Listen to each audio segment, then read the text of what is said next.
पाहिला ना तुम्ही जवाची बी, जवसाच्या बी एवढं लहान अगदी कमी छोटस काय आहे या संसारात? सुख आहे, या मृत्यूलोकात सुख आहे आणि दुःख पर्वता एवढं डोंगरा एवढं. तरी सुद्धा हा संसारात आपण सुख शोधतोय. तर संसाराचं मूळच कसं आहे? मज लागे दुःख भावे ऐसा कोणी भावे ना जीवे, नवांची ताही दुःख पावे येण न स्वभावे स्वतंत्रता. संसाराचं जे मूळ आहे ना ते मूळच दुःखमय आहे. मला सांगा त्याला येणारी फळ कशी असते?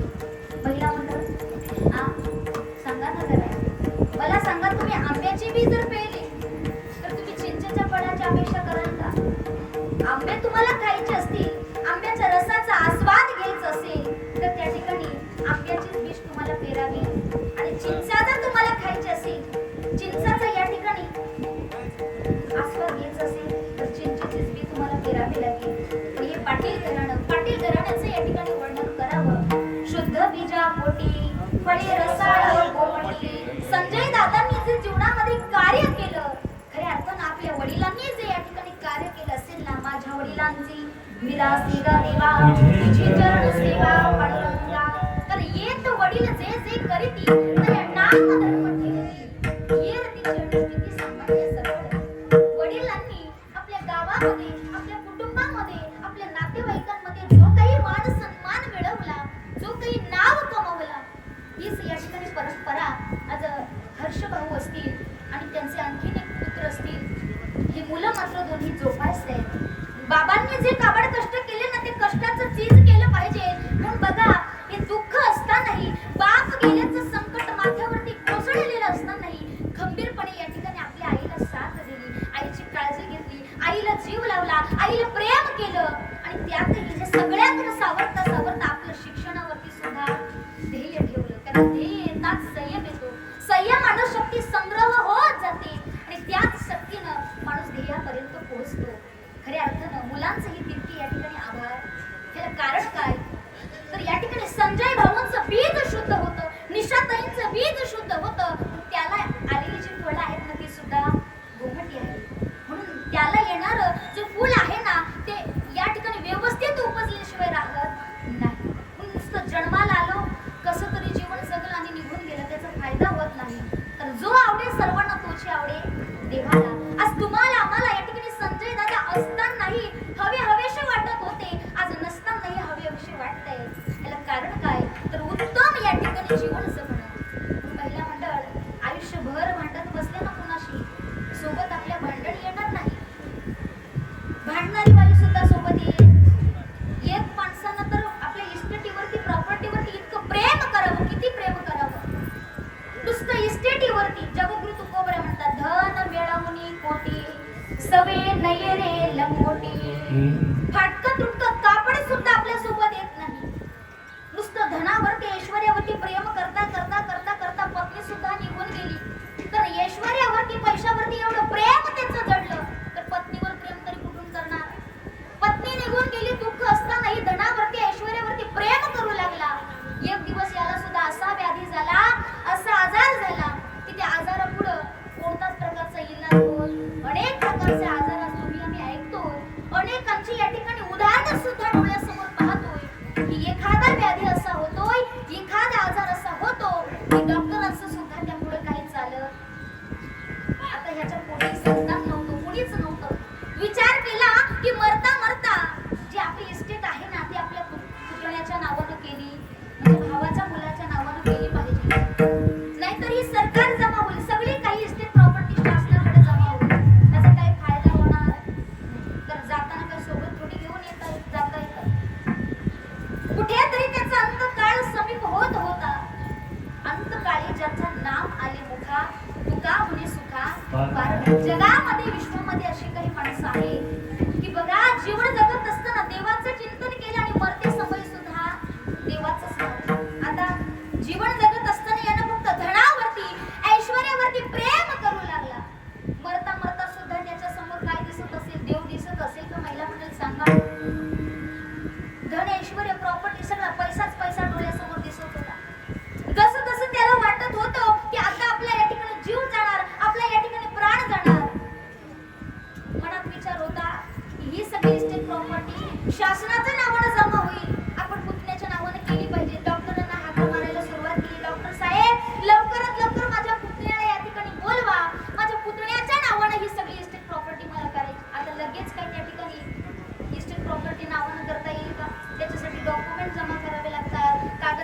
देवाणघेवाण करावी लागते, एखादा वकील त्या ठिकाणी शोधावा लागतो.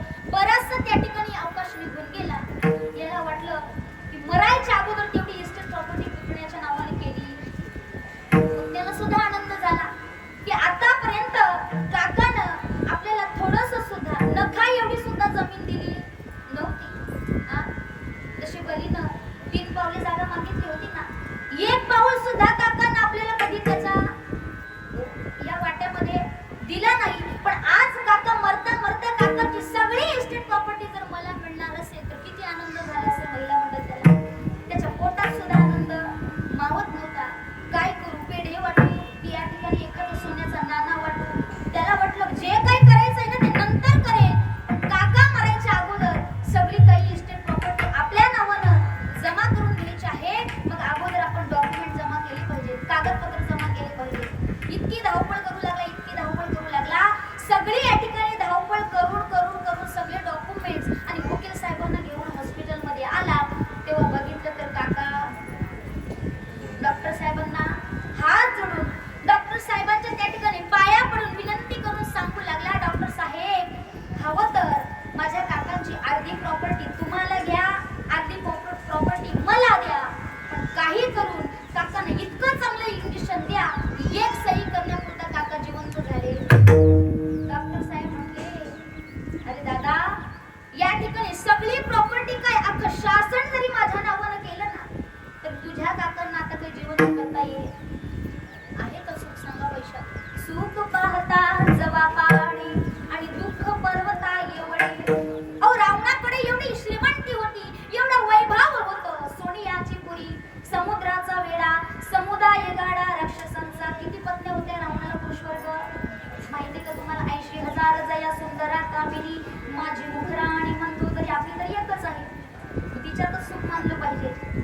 तर रावणाकडे एवढ्या पत्नी असताना सुद्धा सुख नावाची गोष्ट होती का? कोटी घरे जेथे काशी या तांबयाची, शुद्ध कांचनाची 7 कोटी. एवढं वैभव होतं, अख्खी लंका सोन्याची होती. आणि रावणाचे पाय दाबण्याकरिता, रावणाचे पाय चेपण्याकरिता सटवी माता माहिती का? महिला मंडळ आपल्या लग्नामध्ये धवले गायला येते, माहिती का तुम्हाला? लग्नामध्ये सटवी माता तरी सुद्धा माना हलत करतात. सटवी माता बाळाच्या 5वीच्या दिवशी बाळाच्या कपाळावरती, बाळाच्या कपाळावरती नशीब लिहिण्याकरिता, त्याचं भविष्य लिहिण्याकरिता येते. तीच सटवी माता लंकेमध्ये रावणाचे पाय दाबण्याकरिता, पाय चेपण्याकरिता होती. पाय चेपत असताना रावणाला जरा डोळा लागावा, म्हणजे झोप लागावी, आणि सटवी मातेनं उठून जावं कशाकरिता? तर लंकेमध्ये 5 दिवस अगोदर एका बाळाचा जन्म झाला होता आणि त्याची 5वी होती. त्याचं भविष्य लिहिण्याकरिता सटवी माता निघून गेली. पण तेवढ्यातच त्या ठिकाणी रावणाला जाग आली. सटवी माता कुठे आहे शोधू लागला. तेवढ्यात सटवी मातेनं यावं, सटवी मातेला विचारावं, सटवी कुठे गेली होतीस? सटवी मातेनं सांगितलं, रे रावणा, माझं जे काम आहे ना, नित्य काम करण्याकरिता मी गेली बघ. कोणतं काम आहे तुझं? रावणाने विचारलं. पण जो जो या ठिकाणी जन्माला येतो ना, त्याचा 5वीच्या दिवशी त्याचं भविष्य लिहिण्याचं काम माझं आहे. रावणाला सर्वात मोठा प्रश्न पडला असेल कोणता? तर अनेकांचं या ठिकाणी कपाळावरती तू भविष्य लिहिलं असेल ना, माझ्याही कपाळावरती तू काय लिहिलं असेल हे तुला माहीत असलंच पाहिजे. सटवी माता म्हटल्या, हो रे रावणा, तुझ्या वेळेला सुद्धा, तुझ्या टायमाला सुद्धा मीच होते, पण काय लिहिलं असेल ना हे काय मला माहीत. रावणानं प्रतिप्रश्न करावा, सटवे, तू लिहिलं आणि तुला माहित नाही असं होईल? अशक्य आहे. तू लिहिलं म्हणजे तुला माहीतच असलं पाहिजे. बरं, जे काही लिहिलं असेल ना, सुख असो अथवा दुःख असो, चांगलं असो अथवा वाईट असो, सांगितलं पाहिजे, आणि सांगितल्याशिवाय मी काय तुला सोडणार? सटवी माता म्हटल्या, मला फक्त लिहिता येतं, लिहिलेलं वाचता काय येत? आणि तुला जाणून घ्यायचं असेल तर ब्रह्मदेवांकडे जा. कोणता नरक असेल, कोणत्या यातना या ठिकाणी तुला भोगावे लागतील ना, ह्याची शाश्वती काय मला देता येणार नाही. पण जे असेल ते भोगल्याशिवाय पर्याय नाही. ब्रह्मदेवांकडे जावं, ब्रह्मदेवाची त्या ठिकाणी याचना करावी, विनवणी करावी. ब्रह्मदेवा, मला जाणून घ्यायचं आहे की माझ्या वाटेला कोणतं दुःख आहे, माझ्या वाटेला, माझ्या नशिबात कोणतं संकटाला मला सामोरे जावं लागेल. आता ब्रह्मदेवानं काय सोबतच घेऊन जायचं होतं.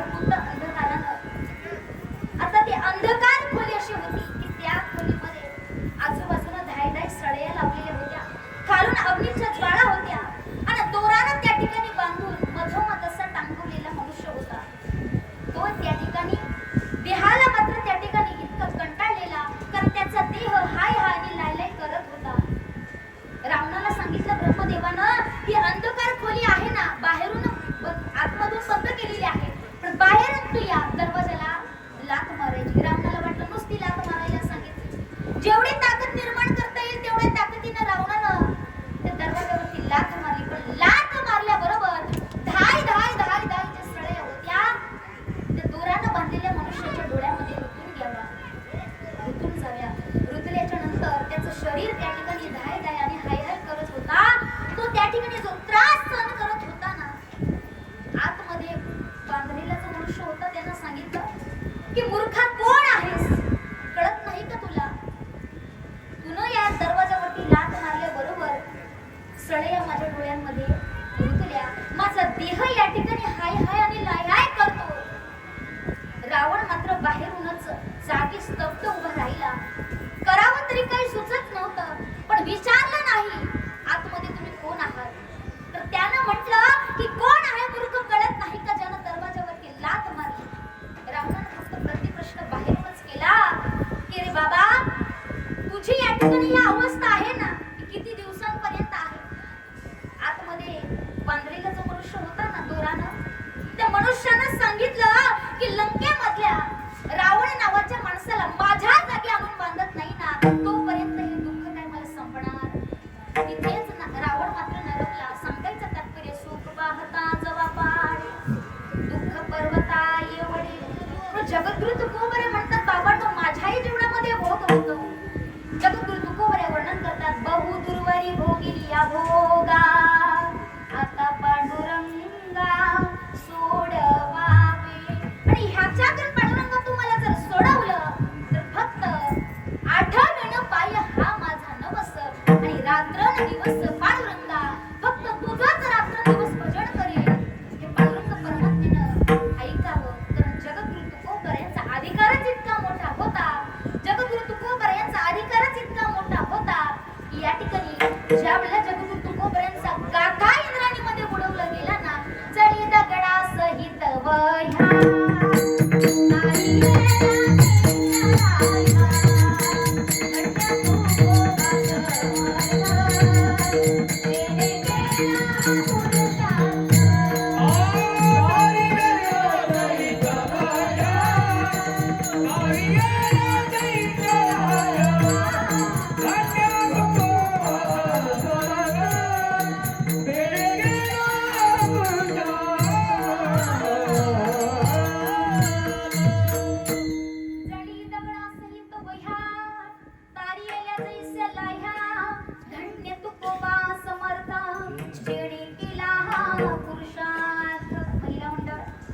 लाह्या माहिती का तुम्हाला? लाह्या मुरमुऱ्या पाण्यामध्ये टाकल्याच्या नंतर कशा तरंगल्या जातात, बुडल्या जातात का, तळाशी जातात का? तर तरंगल्या जातात. त्याप्रमाणे माझ्या जगद्गुरु तुकाराम महाराजांचा गाथा मात्र तरंगून जावा म्हणून जगद्गुरु तुकोबर यांना या ठिकाणी देवाकडं काहीतरी मागण्याचा अधिकार आहे. पण संत मात्र देवाकडे काही मागत नाही. जगद्गुरु तुकोबर यांनी दुसऱ्या चरणात देवाला काय सांगितलं असेल? देवा फक्त नित्य तुझी आठवण राहू दे, कारण आम्ही संतांच्या मार्गाने मार्गक्रमण करणार आहोत. घरी घरी आठवण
देव केवढा आहे नेमका हे कळलं नाही.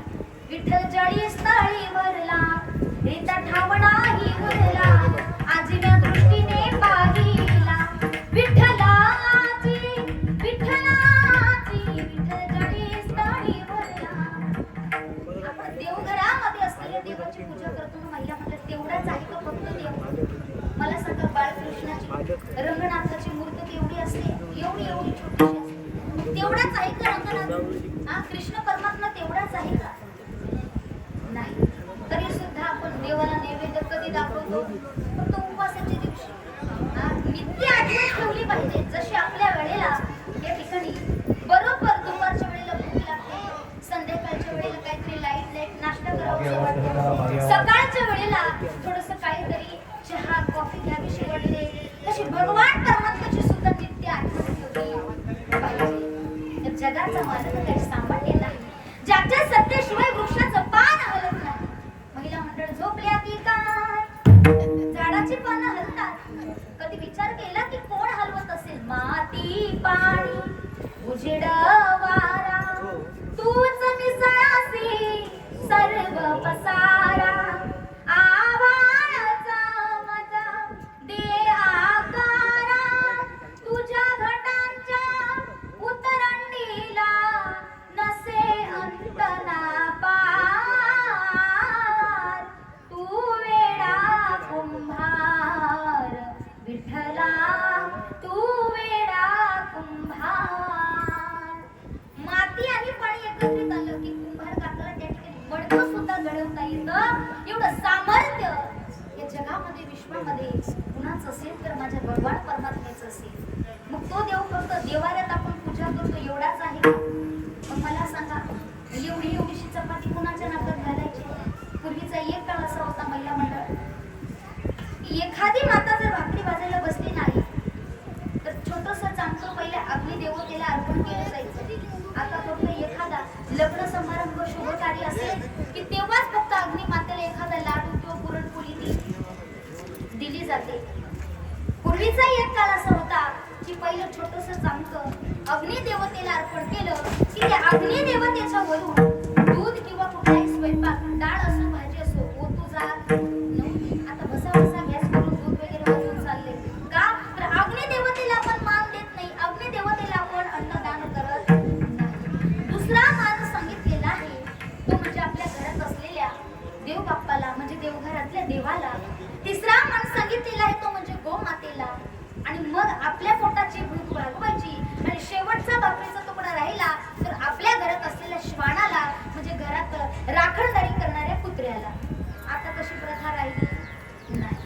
पण जगाच्या पाठीवर संस्कार असे आहेत ना ते संस्कार आज आपल्या जीवनामध्ये उतरवणं गरजेचं आहे. आज आपण गेलेल्या वडिलांच्या नावानं गेलेल्या मातृपितृच्या नावानं गेलेल्या पूर्वजांच्या नावानं पुण्यतिथी साजरी करतो. पण त्याच्या पाठीमागची फलश्रुती काय?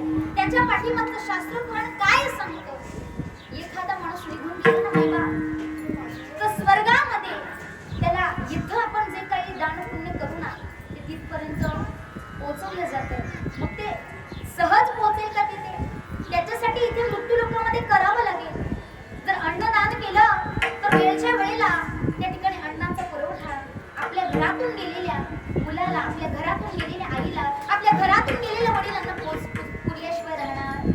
आणि हे पोहोचवणारा माझा भगवान परमात्मा आहे. जर आपण द्रव्यदान केलं तर खरंच ते पाणी वेळच्या वेळेला तिथे पुरवणारा माझा भगवान परमात्मा आहे. वस्त्रदान केलं तर आपल्या घरातून गेलेल्या व्यक्तीच्या अंगामध्ये सुद्धा कपडे असतील. म्हणून वस्त्रदानाचं महत्त्व आहे. एखादी छत्री दान करणं, एखादी चप्पलाचा जोड त्या ठिकाणी दान करणं. कशाकरिता? आपण गोरगरिबाला इथे चप्पल दान केली तर त्याच्या रूपानं आपल्या व्यक्तीच्या पायामध्ये काय असेल? चप्पल असेल, हातामध्ये छत्री असेल, जेणेकरून पावसाळ्यामध्ये त्याचा अंग भिजणार. पण आपल्याला वाटतं कशाला करायचं दान, कशाला करायचं एवढा खर्च? आज मात्र या मुलांनी ही परंपरा जोपासली. कारण बघा जीवनामध्ये गेलेल्या व्यक्तीच्या नावानं जितकं आपण दान करू, अन्नदान करू, जितकं त्याच्या नावानं दान धर्म करू ना त्याचा आत्मा शांत होतो. कारण बघा जर अनेक गेलेल्या माता पित्याच्या नावानं कोणत्याच प्रकारचं दान धर्म करत नाही ना त्यावेळेला ते गेलेल्या व्यक्तीचा आत्मा तळमळत असतो, पिसळत असतो. घरामध्ये आपल्या या ठिकाणी वायू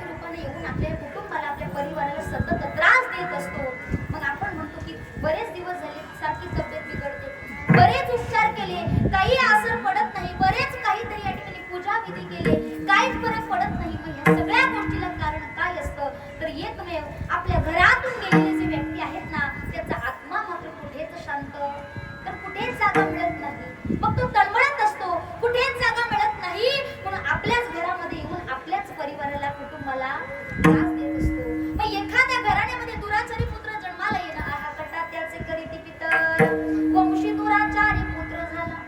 दुराचारी पुत्र एकदा काही जन्माला आला की अख्ख्या घराण्याचे त्या ठिकाणी नासधूस झाल्याशिवाय राहत. ह्यालाही कारण काय सांगितलेलं आहे तर मातृपितृच्या नावानं दान धर्म करणं, पुण्यस्मरणा निमित्तानं या ठिकाणी भगवान परमात्म्याचं नामचिंतन, कीर्तन, प्रवचन, भजन आयोजित करणं ही शास्त्रानुसार संत महात्म्यांनी तुम्हाला मला लावून दिलेली परंपरा आहे. विठ्ठल विठ्ठल